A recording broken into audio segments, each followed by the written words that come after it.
네. 제가 여기까지만 잘랐네요. 네, 아멘. 오늘 말씀의 이 제목은요, 시험입니다. 시험. 여러분들이 별로 좋아하지 않을 단어, 시험이라는 단어인데요. 여러분들에게 한번 질문을 좀 해보면서 나아가도록 하겠습니다. 여러분들, 시험은 우리에게 왜 필요할까요? 자, 시험이 필요한 이유. 네, 평가하기 위해서. 아주 정답이네요. 시험은요, 평가하기 위해서 사실 존재합니다. 그렇게 꼭 평가해야 하나요? 사실은 시험을 저도 이제 시험을 보면서 늘 항상 어렵다고 많이 생각을 했지만, 시험은요, 시험을 내는 사람이, 시험을 보는 사람을 평가하는 어떤 기준, 잣대 이런 거이기도 하겠지만, 사실은 한 가지로는 나 자신이 내가 얼마만큼 공부하고 얼마만큼 준비했고 얼마만큼 고민하였는지를 내 스스로가 사실 적나라하게 직면하는 게 이제 시험이죠. 물론 시험을 내는 출제자가 아주 잘 내야 하겠지만, 어떠한 종류이든 그 시험이 잘 나왔다고 한다면 그 시험에 임하는 내가 어떻게 준비해왔는지 여실히 볼 수 있는 게 바로 시험의 결과입니다. 근데 우리가 교회에서 되게 많이 하는 말 중에 이런 말이 있어요. 시험에 든다. 시험에 들었어 라고 얘기하거나, 시험에 들 것 같아 라는 표현들 많이 하잖아요. 시험에 든다. 그러니까 시험에 든다는 건요, 시험을 본다라는 말하고 좀 다르죠. 시험을 보는 건 뭘까요? 시험을 보는 건 주체가 나에게 있어요. 내가 보는 거죠. 근데 시험에 든다는 것은 뭡니까? 네, 시험에 든다는 거. 어제 사진전을 준비한 친구들의 그 눈동자가 흐려지기 시작했어요. 네, 시험에 든다라는 거는 뭐냐면요, 나에게 시험을 누군가로 하여금 들게 만드는 존재가 있다라는 거예요. 그러니까 시험에 든다라는 말은 그냥 시험을 봐야 되는 주체인 나. 근데 시험을 봐야 될 때 내가 본다 안 본다 선택할 수 있는 게 아닌 거예요. 좀 느낌이 오시죠? 시험에 드는 것은 나는 별로 보고 싶지 않을 수 있어요. 난 별로 필요하다고 여기지 않을 수 있지만, 어떠한 누군가를 통하여서 내가 시험을 봐지게 되는 상황이 이 시험에 드는 겁니다.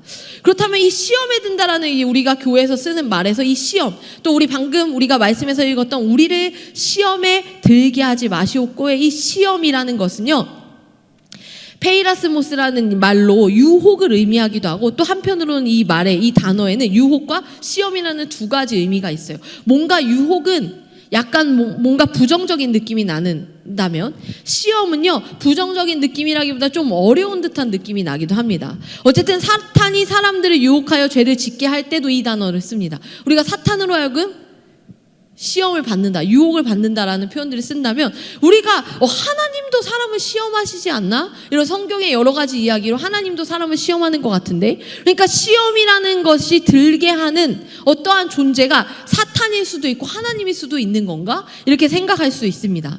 근데 이제 야고보서 말씀에는요, 하나님은 친히 아무도 시험하지 않으신다라는 그러한 구절이 있어요. 그러면 이제 성도님들 중에 때때로 이러한 구절을 어쩌다 보시면 질문을 하세요. 목사님, 지난번에 하나님이 시험을 준다 하지 않았어요? 근데 성경에는 하나님은 그러지 않는다던데 라고 이제 물어보시는 분들 있죠. 그렇다면 하나님이 그러지 않는다고 하지만 성경에서 하나님이 그렇게 하신 것 같은 것을 볼 때, 하나님의 시험은 좀 뭔가 없다라기보다 다른 것이겠구나라고 우리는 생각해 볼 수 있습니다. 하나님이 시험을 하신다는 건가 아니라는 건가의 문제가 아니라, 하나님은 선한 의미에서 사람들을 깨닫게 하시고 변화시키시고 무언가 성장시키기 위한 시험, 그것을 우리가 시험이라는 단어를 쓰면 시험이고요, 훈련이라는 단어를 쓰면 훈련이겠죠. 하나님은 어떠한 의미로든 사람이 변화하도록 하는 과정을 위하여서 우리에게 연단하시고 훈련하시는 그러한 과정들, 그것이 우리가 보았을 때 시험이라고 여길 수 있습니다. 그러나 하나님의 이 시험은 명확한 것은 유혹하고 넘어뜨리고 망하게 하고 실족하게 하는 시험이 아니라는 거예요. 그러니까 하나님의 시험의 성격은 뭐냐? 우리로 하여금 그것을 통하여 성장케 하고자 하시는 것이지, 우리로 하여금 그것을 통해서 넘어뜨리려고 하시는 게 아니다라고 명명하고 생각할 수 있습니다. 그러니까 선한 의미의 시험이라는 거예요. 그렇다면 이 선한 의미의 시험과 사탄이 주는 그 유혹, 이 사이가 어떠한 것일까라고 우리가 생각해 볼 수 있습니다. 아까도 말씀드렸던, 제가 서두에 질문했잖아요. 왜 시험 보죠? 시험은 왜 필요합니까? 라고 질문했을 때 우리 진수 형제가 답한 것처럼요, 우리가 시험을 이렇게 보는, 시험을 경험하는 이러한 이유 중에 명확한 이유는요, 진짜 실력을 알기 위한 평가라는 거예요. 내 진짜 실력이 어디에 있는가. 우리가요, 하나님 앞에 신앙생활을 할 때 저 사람이 평소에는 대부분 신앙이 좋아 보인다라고 평가할 수 있는 여러 가지 기준이 있습니다. 어떤 사람이 신앙생활을 잘한다, 믿음이 좋다라고 여길 수 있는 그 평가 기준, 여러분들은 뭘로 생각하세요? 삶을 보면 알 수 있죠. 그러나 안타깝게도 삶을 모를 때가 있잖아요. 그럼 어떻게 합니까? 정말로 친밀하게, 우리 순장님은 삶을 잘 알고 있어요. 우리 청년들의 삶에 대해서 많이 알고 있더라고요. 그렇다면 그 삶을 아니까 이 사람 정말 믿음의 사람이구나, 힘든데도 참 잘 견디고 버틴다라는 거 알 수 있어요. 그런데 우리가 대부분요, 교회 안에서 이 사람이 참 신앙심이 좋다, 믿음이 좋다라고 평가할 때 우리는 주일 예배에 빠지지 않는다 라든지, 또 늘 제가 많이 쓰는 표현이지만 기도를 되게 열성적으로 한다라든지, 뭐 이러한 것들로 우리가 보여지는 것으로 평가를 합니다. 근데 저는 사역을 하면서 저에게 보여주시는 영역은요, 어떻게 저 친구가 교회에 계속 오지? 이럴 때가 있어요. 쟤는 왜 계속 오지? 쟤는 어쩌다가 우리 교회 왔지? 그런데 그냥 조용히 왔다가 조용히 사라지는 사람들이 있어요. 끝나고 내려가서 꼭 오늘 반드시 인사해야겠다 했는데 벌써 소리 소문 없이 사라진 사람들이 있거든요. 근데 놀랍게도 계속 와요. 그런 사람이 되게 궁금해요. 사실은 어찌 보면 제가 이따가 당근당근에도 책을 한 권을 냈는데 그 책에서도 내향적인 사람들의 신앙생활에 대해서 이야기를 하고 있어요. 어찌 보면 표현하지 않아요. 소리내서 주여 이렇게 하는 것이 주여 할 믿음이 없어서가 아니라 그냥 그런 성향이 아니라서 주여 이런 거 못하는 사람이 있거든요. 아까도 우리 율동했잖아요. 율동 이런 거 할 때 남사스럽게 저런 거 어떻게 해. 일어나는 있는데 손만 이렇게 겨우겨우 하면서 되게 힘들어하는, 한 곡이 언제 끝나는 거야 하는 그러한 성향의 사람이 있어요. 근데 그 사람이 찬양을 하지 않는 것은 아니잖아요. 그러니까 우리가 사실 실제로 믿음이 좋냐 아니냐를 겉모습을 보고 판단하기는 어렵다라는 거예요. 하나님만 아시는 영역입니다. 그러니까 스스로도 그렇게 생각하세요. 내가 신앙이 별로 좋아 보이지 않겠지, 뭐 이런 거 염려 안 하셔도 돼요. 그건 감히 사람이 평가할 수 없는 영역이라는 거예요. 그렇다면 우리가 정말로 신앙심이 있다, 또는 하나님을 사랑한다, 하나님을 향한 믿음이 있다라고 여길 수 있는 그 포인트가 어디에서 오냐면, 우리에게 시험이 있을 때 우리의 실력을 여실히 그 무엇보다 나 자신이 잘 알 수 있습니다. 내가 어떠한 관계 문제로 어려움이 있을 때 내 멘탈이 막 흔들리는 사람 있죠. 사실은요, 많은 사람들이 교회에서 연애하지 않는다 이런 얘기들을 많이 합니다. 그리고 많은 사람들이 교회에서 어떤 돈 거래하지 않는다 뭐 이런 얘기들 많이 하시잖아요. 근데 사실은 어찌 보면 교회에 있는 사람이 가장 좋은 사람 아닌가요? 여기서 사랑하고 결혼하면 제일 베스트예요. 이 교회마다 배우는 색이 조금씩 다르기도 하고요. 같은 문화를 공유하고 같은 신앙적 가치관 안에 있기 때문에 사실 가장 안전합니다. 많은 사람들이 보고 있기 때문에 그 많은 사람이 증인이 되는 가장 보증된 관계예요. 그런데 우리가 꺼려합니다. 또 돈 문제 어떨까요? 내 정말 믿음의 공동체, 이 사람 신뢰한다면 사실 돈 문제에 대해서 이 교회 안에서 다룰 수가 있겠죠. 그런데 우리가 사실 연약하기 때문에 돈 문제도, 이 이성교제뿐만 아니라 친구관계, 다양한 인간관계 여러한 문제들을 이 안에서 하지 못할 때가 많이 있습니다. 그리고 그것이 우리에게 시험으로 다가오는 순간들이 있어요. 그럴 때 교회를 나오지 못하고 떠나는 사람들이 있는데요. 그러한 모든 상황에 우리가 직면해 볼 때 내 진짜 실력, 내가 정말로 하나님을 난 믿는다고 생각했는데, 난 하나님의 말씀을 안다고 생각했는데 그냥 건성건성 알거나요, 우리가 교회를, 저는 목사님 한 10년 이상 다녔어요 라고 생각하면 안다고 착각하는 사람 되게 많습니다. 그런데 하나님에 대해서 잘 모르는 경우가 많아요. 제가 그것을 죄송합니다, 교육 목사로서 언제 느끼냐면, 대부분 교회 학교의 선생님들은요, 신앙생활을 오래 하신 분들이세요. 그렇기 때문에 우리가 잘 알 거라고 생각하거든요. 그런데 선생님들이 잘 모르고 하실 때가 있어요. 그죠? 뭔가 선생님들이 잘 모르시고 나의 신앙관으로 아이들에게 가르치시는 거예요. 그럴 때 멀리서 그건 아닌데 할 때가 있어요. 우리가 신앙의 연수가 결코 우리의 신앙을 보증한다고 말할 수가 없다라는 거예요.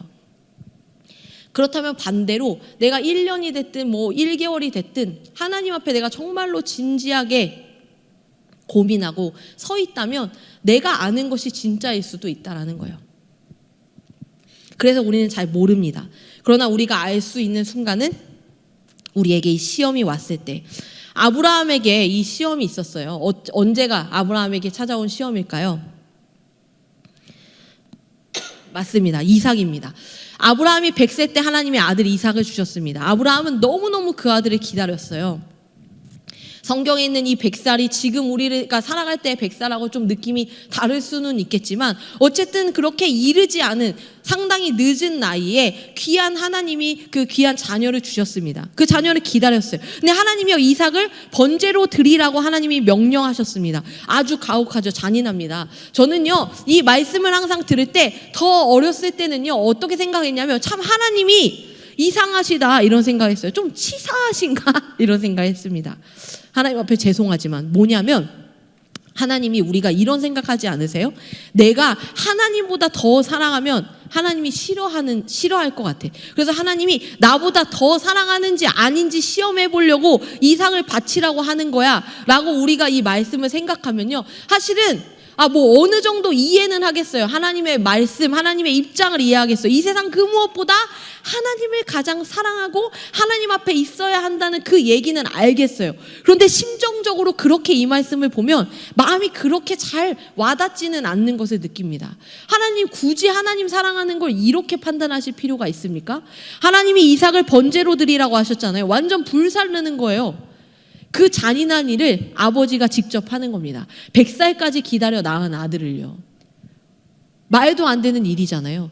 근데 사실 이 말씀에 숨은 그 하나님의 의미를 아브라함은 감사하고 다행히도 알았던 거예요. 아브라함의 시험의 내용은 이거였습니다. 내가 너에게 아들을 주었어. 그리고 내가 내게 큰 민족을 이루어 주겠다고 약속했다. 나는 그 약속을 반드시 지킬 거야. 너에게 준 그 아들을 통해 내가 큰 민족을 이루겠다고 한 그 약속을 지킬 거야. 이삭이 죽는다고 해도 말이야. 정말 너 이거 믿어? 라고 이야기하시면서 너의 그 미래에 대한 소망은 어디에 있니? 이삭이야? 나야.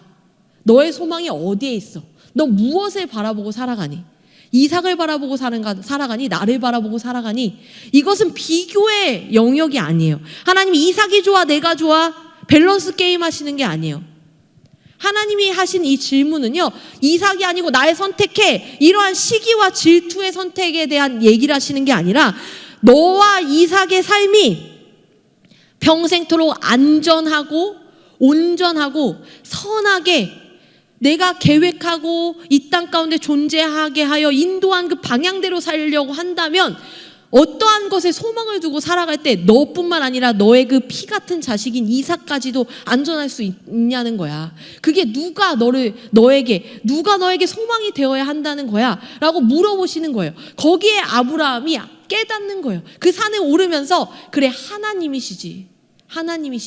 이 하나님을 선택할 수 있었던 건요, 다분히 아브라함의 믿음이 좋았다라기보다요, 아브라함 그래요, 믿음의 조상이라고 하죠. 근데 우리가 믿음이 좋았다 안 좋았다로 자꾸 뭔가 좋았다 안 좋았다, 100점이다 90점이다, 이건 우리 사고예요. 아브라함이 100점이고 나는 한 20점 정도 되는 것 같아요. 그렇게 점수로 평가할 믿음이 아니라 아브라함은요, 믿음이 더 좋았던 게 아니라 확실히 알았던 겁니다. 뭘 확실히 알았냐면 하나님에 대해서 알았던 거예요. 하나님이 어떠한 분인지 알았냐면 하나님은 선하신 하나님이심을 알았던 거예요. 제가 늘 반복적으로 말씀드렸던 선하신 하나님은 우리의 삶을 선하게 인도하십니다. 아멘? 아멘? 믿으세요? 그 선하다라는 것이 여러분들이 삶을 살아가시면서 내가 하나님의 사람인데 내 삶이 절대 선한 것 같지 않은데요? 라고 생각하는 건 내 기준이라는 거예요. 하나님이요, 여러분들의 삶을 선하게 인도하세요. 하나님이 여러분들이 이 땅 가운데서 안전하게 살아가도록 하시는 분이라는 거예요. 하나님이 여러분들을 지키시고 하나님이 여러분들의 소망이 되시고 하나님이 여러분들을 인도하시는 분이라는 거예요. 그것을 아브라함이 알았던 겁니다. 우리보다 믿음이 더 좋았다라는 것이 아니라 그것을 알았던 거예요. 아브라함에게도 숱한 시험의 실패가 있었어요. 예를 들면요, 아브라함 어떠한 사람이었습니까? 아브라함은요, 정말로 불안해했던 사람이에요. 그래서 어떻게 했냐면 자신의 아내를 누이라고 속였던 전력이 있어요. 아시겠지만 창세기 12장에도 나오고 20장에도 나옵니다. 아브라함이 그렇게 내 아내를 누이라고 속여야 내 목숨이 붙어있을 거라고 생각하면서 하나님이 주신 그 아내를 누이라고 거짓말하면서 자신의 생명을 지키려고 하는 그 겁쟁이, 그 두려움이 많았던 사람이 아브라함이었어요. 하나님이 날 지키실 거라는 확신이 이때 당시만 해도 흔들렸던 아브라함이 그 모든 시간이 지나고 또 모든 시간이 지나서 하나님 앞에 서 있을 때 하나님이 그 모든 것들을 인도하시는 것들을 깨닫는 거예요. 자기가 누이라고 속였지만 다 들키잖아요. 그런데 자신의 목숨이 사라지지 않았어요. 왜냐하면 하나님이 그 위기 속에서 건지십니다. 그리고 깨닫게 하시는 거예요. 야, 봐라, 다 드러났어. 너의 방법으로 네가 숨을 수 있을 거라고, 너의 방법으로 네가 안전할 수 있을 거라고 생각하지 마. 나에게 숨어. 왜 나를 두고 너 스스로 손바닥 여기에 숨니? 숨겨지지도 않는데, 안전하지도 않는데. 그것을 하나님이 가르치시는 걸 계속 배우고 또 계속 배웁니다. 그러면서 아브라함이 너무너무 힘들었지만 그 산에 오르면서 그래, 하나님이 암만 생각해도 분명히 나에게 주신 이 아이를 통하여서 민족을 이룬다고 하셨으면 이게 틀리지 않는데, 하나님은 선한 분이고 하나님은 약속을 진짜 잘 지키는 분인 걸 내가 아는데, 말도 안 되는 100세의 아들을 주셨잖아요. 그러면 하나님이 안 될 것을 하신 거예요. 거의 이것은요, 창조의 영역과 다름없다라고 해석합니다. 아주 불가능한 일을 하신 거거든요. 약속하셨으니까 지킨 거예요. 그럼 아브라함 아는 거예요. 하나님 약속 반드시 지킨다. 하나님 반드시 선하게 일하신다 라고 한다라면 아브라함은 생각합니다. 이삭을 통해서 민족을 이루게 하신다고 했으니 이삭이 죽으면 살릴 것이고 이삭을 어떻게든 하시겠지 라는 그 믿음 아래 아브라함은 이렇게 이 시험 가운데 통과합니다. 우리가요, 어떤 것에 소망을 두고 어떤 것에 안전을 두고 살아갑니까? 어떠한 사람은 돈에 안전을 두고 돈이 안전하다고 믿는 사람들 생각보다 많아요.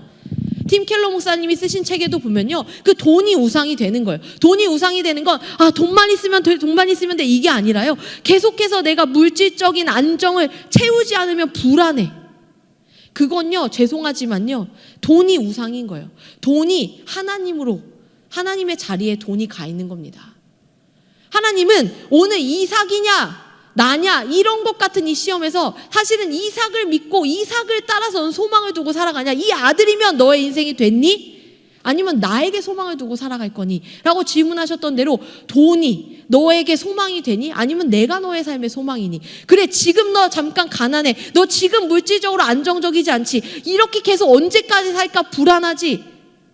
그런데 그 불안한 것 너무 알아. 불안하지 말라는 거 아니야. 그런데 그 불안을 넘어서 너의 삶을 이루어갈 나를 좀 봐봐 라고 말씀하시는 거예요. 왜냐하면 내가 너의 삶의 소망이라서 그래. 안락이 우상이라면요, 그 안락, 이 여성 자매들 중에 이 안정된 삶을 굉장히 지나치게 추구하는 사람들이 있어요. 그래서 계획된 대로 이루어지지 않으면 힘들어하고요. 그리고 내가 안정된 것을 누군가 보여주지 않으면 받아들이는데 너무 힘들어요. 난 안정된 것이 좋은데, 좋아요. 그 성향 버리라는 거 아닙니다. 그런데 잘 보셔야 돼요. 그 안정된 삶이라는 게 굉장히 좋은 키워드라서 옳다라고 여길 수 있지만 뭐든지 지나치면 잘못된 겁니다. 내가 안정된 삶을 내 생각대로 세팅하려는 그 욕구는요, 그건 우상이에요. 그게 나의 하나님인 겁니다. 하나님은요, 때론 하나님의 사람은요, 불안정 속에 처합니다. 예수님이 광야에 있을 때 안정됐습니까? 예수님 십자가 지고 가는 그 여정이 안정됐습니까? 예수님이 이 땅에 신이 굳이 인간의 모습으로 오면서 매일매일이 얼마나 불안정하셨겠어요. 신이 인간의 삶을 산다는 게 얼마나 힘듭니까? 내가 할 수 있는 어떠한 것도 다 하지 않는, 그냥 오로지 인간으로 살아가는 그 아주 불안정성 가운데 처해져 있으면서 온전히 하나님 앞에 순종하며 살아가는 삶은요, 결코 안정된 삶이 아니었어요. 그런데 하나님을 보고 소망을 두고 살아간 겁니다. 그런데 여러분들, 안정되지 않으면 불안하시죠? 그 불안을 하나님 앞에 맡겨보세요. 자꾸 나의 노력으로 안정을 추구하지 마십시오.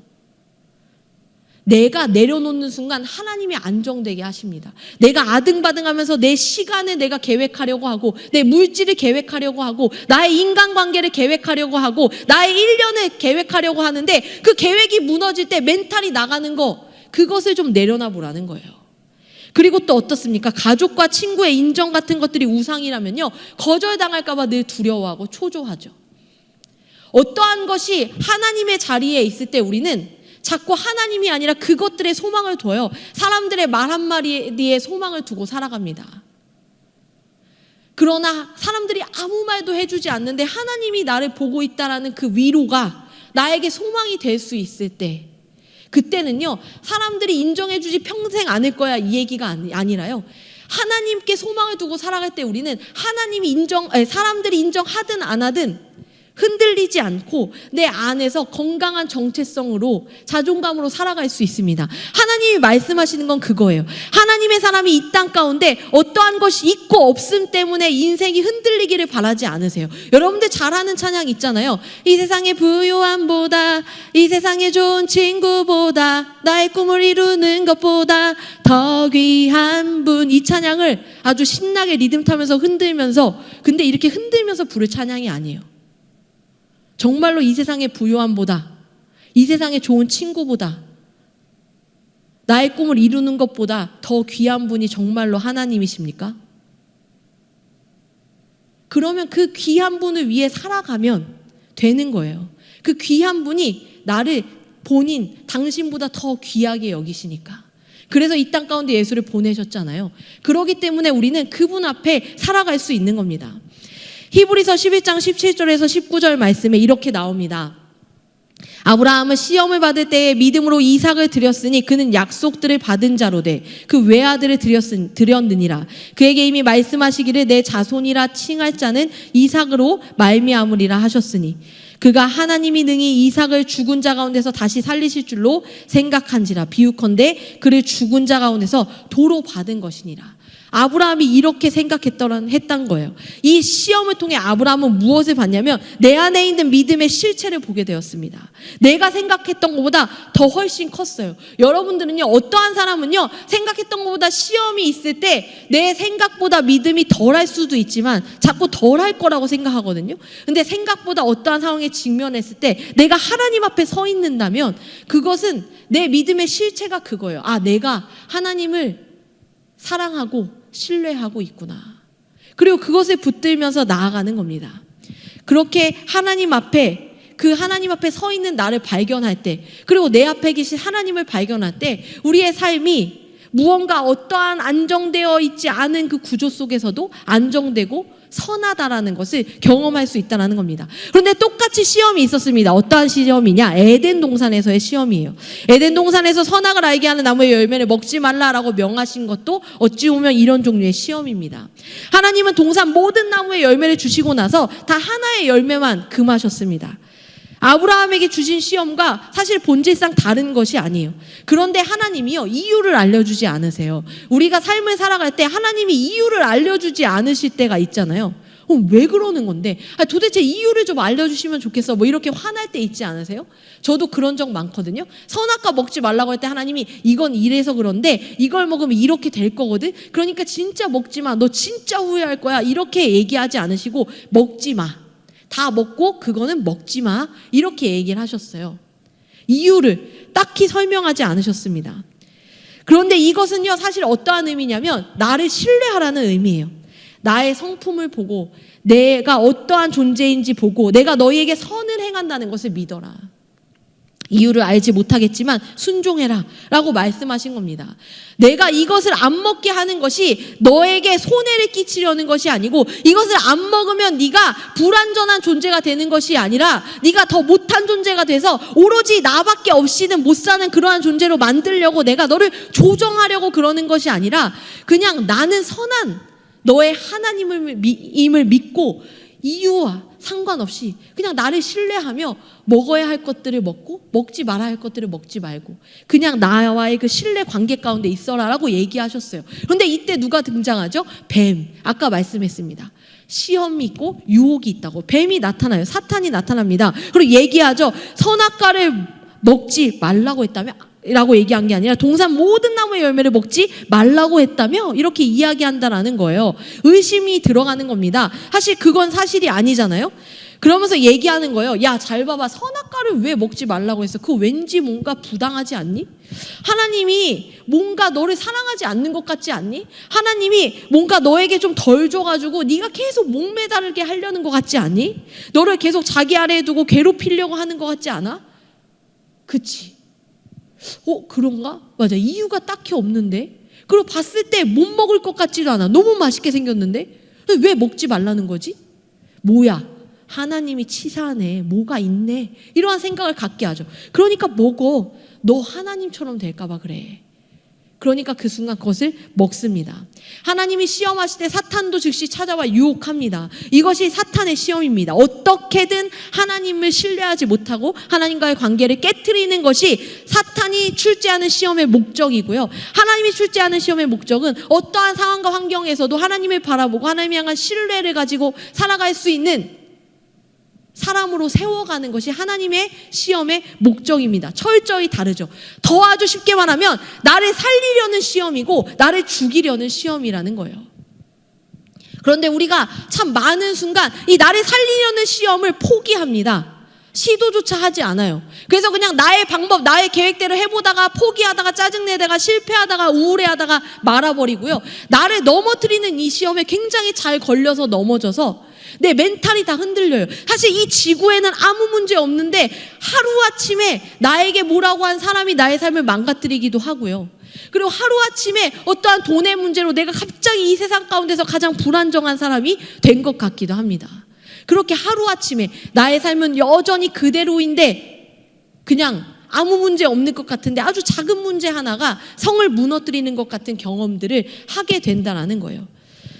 우리가 이 시험에 든다는 건 그래서 이렇습니다. 하나님의 선하심과 사랑을 의심하고 결국 하나님을 거부하며 하나님과의 교제를 끊어버리는 거예요.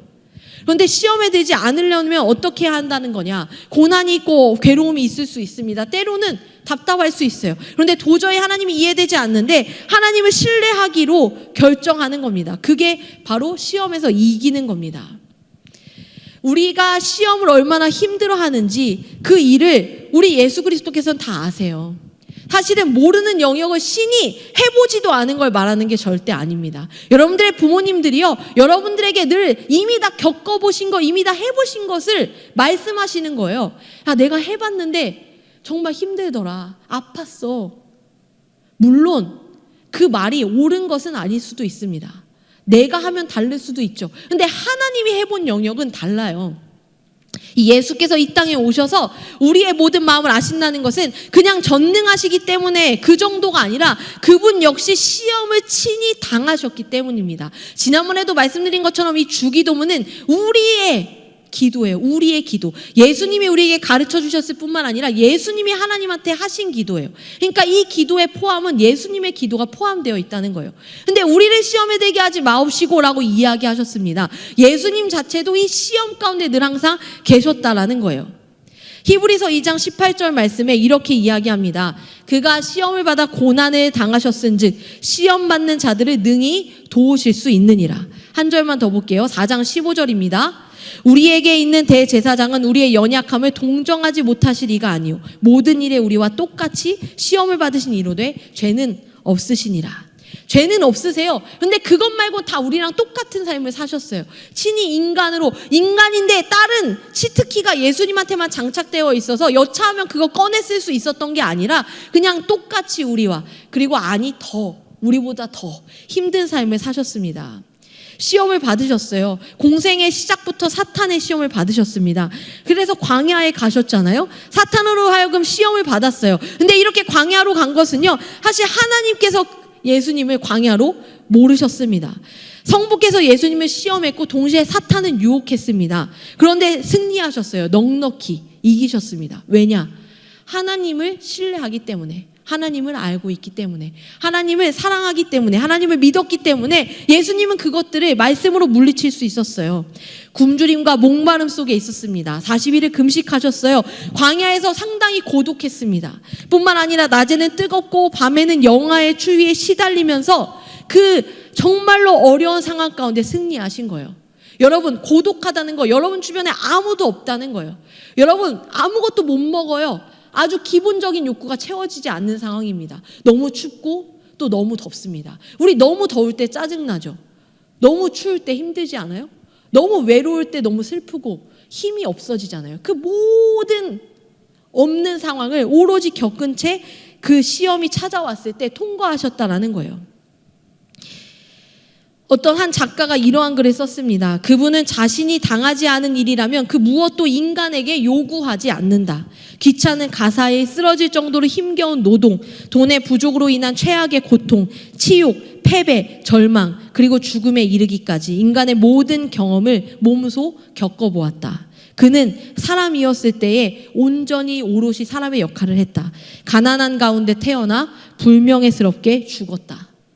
우리가 예수님이 맨날 구유에 태어나셨다라고 성탄절에 공연할 때 부르는 그 찬양이요, 그냥 찬양이 아니라 예수님이 진짜 구유에 태어나신 거예요. 양의 밥그릇.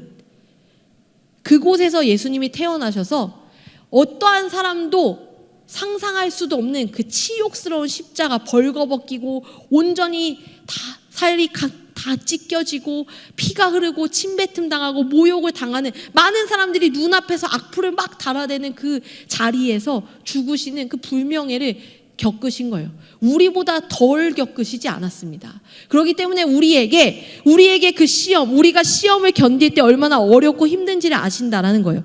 우리가 그러한 말이 있죠. 사람에게 감당할 만한 시험만 주신다라는 말씀이 있습니다. 아세요? 그럼 사람들이 생각해요. 내가 정말 어려울 때 믿음의 선배들이 얘기하는 거예요. 야, 너무 힘들지 알아. 너를 위해 기도할게. 그런데 말씀에서 그렇게 얘기하잖아. 사람이 감당할 만한 시험만 주신다고. 그러니까 넌 할 수 있을 거야. 그 말이 위로가 잘 안 될 때가 있어요. 그런데 이것은요, 위로가 되라고 하는 말이 아니라 진리입니다. 앞으로 우리 공동체 안에서 하나님이 감당할 수 있는 시험을 주신다라는 말은 위로의 말로 듣고서 기분 나빠하지 마세요. 이건 진리라서 그래요. 왜 진리냐면요, 예수님이 우리를 위하여 그 시험을 친히 감당하셨어요. 그러니까 예수님이 우리의 마음을 누구보다 잘 아시고 예수님이 우리보다 더한 고통 가운데 그 시험들을 다 이기셨는데 그 예수님이 우리를 구원하셨어요. 그 구원이 뭐예요? 이미 다 이겨버린 자의 구원은요, 우리도 이긴 자가 된 것입니다. 그러니까 우리가 감당할 만하다라는 것은 우리는 이미 끝난 시험이라는 거예요. 이미 이겨버린 시험이라는 겁니다. 예수 그리스도로 말미암아 그분을 믿기만 하면, 그러면 우리에게 능력 되시는 그분이 우리로 하여금 그 시험이 아무 문제가 되지 않게 깨닫게 하시는 순간이 와요. 그래서 동전의 양면같이 죽을 것 같던 문제가 싹 뒤집어 보니까 왜 내가 이걸로 이렇게 멘탈이 나갔더라 하는 그 일들은요, 우리가 세상에서 속히 시간이 해결해 줄 거야 라는 말이 실은 그래요. 시간이 해결해 주죠. 그런데 시간이 해결하는 것이 아니라요, 실은 그 시간 속에 우리는 뭘 깨닫냐면 생각해 보니까 큰 문제가 아니었구나. 사탄이 아주 작은 것으로 틈타서 우리를 막 흔들 때에 우리로 하여금 이미 이기신 예수 그리스도로 말미암아 그 흔들림 속에서 우리의 발이 뿌리 박혀 있을 때, 믿음에 우리는 그 반석 가운데 서 있을 때 우리가 무너지지 않는다라는 거예요. 그 우리의 위치, 우리의 자리, 우리의 정체성을 기억하면 우리는 그 시험에서 이길 수 있습니다. 그게 감당할 만한 시험이라는 거예요. 그냥 위로의 말이 아닙니다. 진리입니다. 우리가 지금 삶의 자리를 찍어서 소망으로 표현한 사진전을 하고 있습니다. 그 자리에서 여러분들에게 소망하는 것을 적어보라고 했어요. 그냥 피상적인 것이 아니라 어떤 한 친구가 아주 구체적으로 자신의 삶의 자리를 적은 것이 기억납니다. 얘기하면 누군지 다 알까봐 말하지는 않겠지만 여러분들이 그 자리에서 구체적으로 늘 소망하고 꿈꾸십시오. 그 자리가 충분히 여러분들에게 시험을 주는 자리일 겁니다. 많은 사람들이 여러분들을 하대할 거예요. 많은 사람들이 여러분들을 비교 가운데 몰아넣을 거고 경쟁시킬 겁니다. 내 존재 가치보다 늘 못하게 여김받을 때도 있을 겁니다. 그런데 그 자리에서 여러분들이 하나님을 바라보고 소망하는 삶을 사실 수 있다는 거예요. 그래서 우리가 시험을 함께 맞서기 위해서 기도해야 합니다. 아까 우리가 우리를 시험에 들게 하지 말라는 그 우리의 시험이라는 표현이 이 말씀 가운데 등장하는 것은요, 이 시험이라는 것은 사실 공동체가 해결해야 하는 이 문제라는 것을 알 수가 있습니다. 우리가 때로는요 그런 거 느끼실 거예요. 우리 공동체 안에서 한 사람이 시험에 들면요, 그 시험이 결국에 우리 주변에 영향을 미치기도 합니다.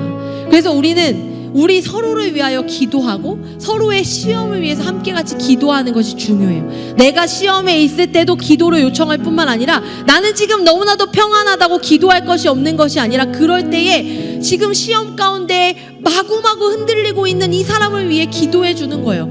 그 일이 곧 내 일이에요. 그의 시험이 나를 아프게 할 수 있습니다. 우리가 느낍니다. 죄인인 우리는요, 함께 하는 동역자들, 함께 하는 공동체들에게 종종 죄를 저지릅니다. 여러분들 얼마나 여러분들의 사람들에게 죄 지으셨어요? 얼마나 서로 뒤에서 험담하고 아무렇지 않게 가십처럼 남 얘기하셨습니까? 그렇게 아무렇지 않게 하는 얘기가 얼마나 상처가 되는 줄 알아요? 난 너무 재밌죠? 그런데 그것 때문에 아파서 공동체를 떠난 사람들이 있어요. 그럼 내가 한 일이 얼마나 큰 잘못입니까?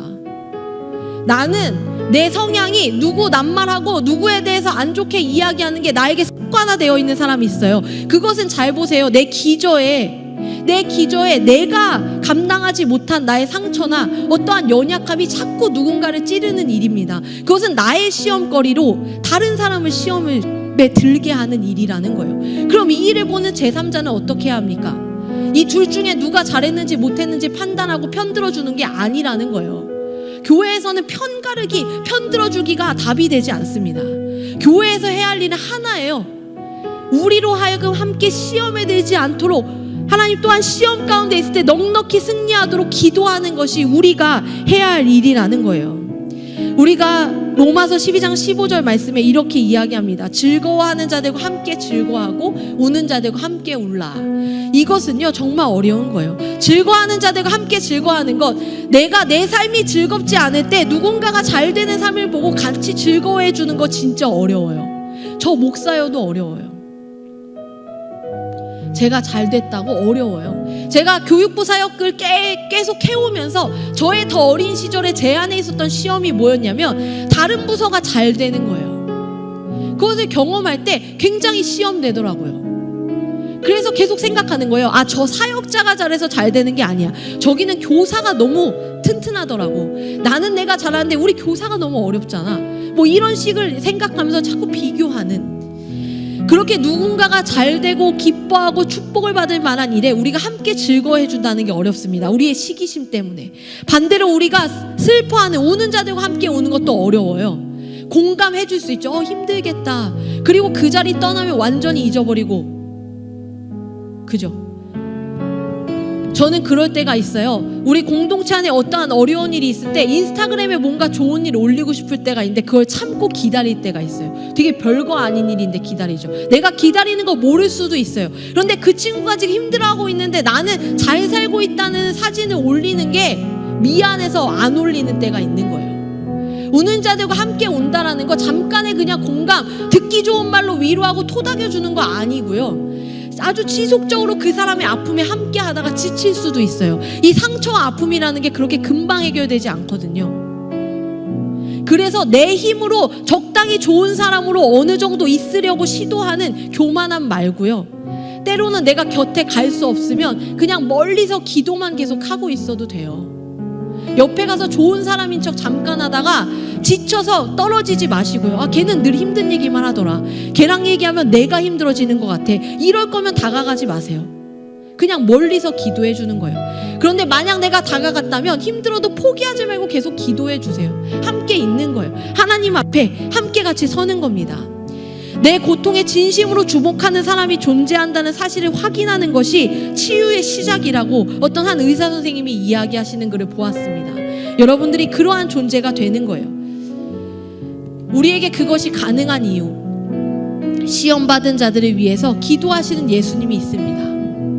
우리 예수님께서 언제나 기도하고 계세요. 우리의 시험을 위해서. 우리가 방금 읽었던 말씀에서처럼 우리의 시험을 위해 예수님은 기도하십니다.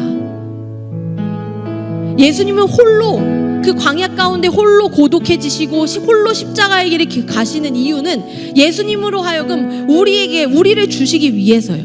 예수님이 쫓겨나시고 예수님이 하나님 앞에 버림받으신 것은 우리에게 교회를 주시기 위해서입니다. 그러니까 우리는요, 예수님이 다 버려서 우리에게 우리를 주셨고, 예수님이 다 버려서 우리에게 교회를 주셨어요. 예수님이 다 버려서 하나님의 자녀된 그 은혜를 우리에게 누리게 하셨습니다. 그래서 우리는 그분 안에서 용기를 얻을 수 있습니다.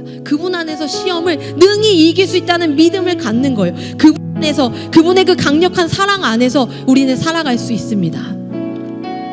우리가 이번 수련회를 이제 나아가려고 합니다. 저는 사실은 수련회, 특별 새벽 기도회 이러한 것에 늘 긴장하는 사람이에요. 어떠한 긴장이 있냐면 많은 사람들이 그때 해결하려고 하더라고요. 수련회 하나로 해결해야지. 아, 나 지금 멘탈 나갔는데 괜찮아. 다음에 수련회 가면 진짜 열심히 기도할 거야. 평소에 기도 안 하다가 특별 새벽 기도 때 기도해야지. 이러한 신앙은 굉장히 위험합니다. 매일의 삶을 하나님 앞에 서십시오. 매일의 삶의 시험을 하나님 앞에 맡겨드리십시오. 수련회 때 시험 한 10가지 한 번에 퉁치려고 하지 마시고요. 매일의 삶에서 하나님의 존재, 그 정체성을 확인하십시오. 아브라함과 같이. 그럴 때에 언젠가 우리에게 찾아온 그 시험이 아니라 은혜로, 하나님이 어떠한 분이신지 깨닫게 하는 은혜로, 하나님이 우리의 소망 되셔서 가장 안전하게 하시는 분이라는 그 은혜로 다가오는 순간이 있을 겁니다. 우리 이 시간에 함께 같이 찬양하며 나아가려고 하는데요, 우리의 영혼이 가장 안전할 수 있는 자리, 우리가 시험 중에 있더라도 시험을 이길 수 있을 수밖에 없는 그 이유, 우리로 하여금 살리시는 그 하나님의 은혜, 그것을 기억하면서 찬양하며 나아갔으면 좋겠습니다.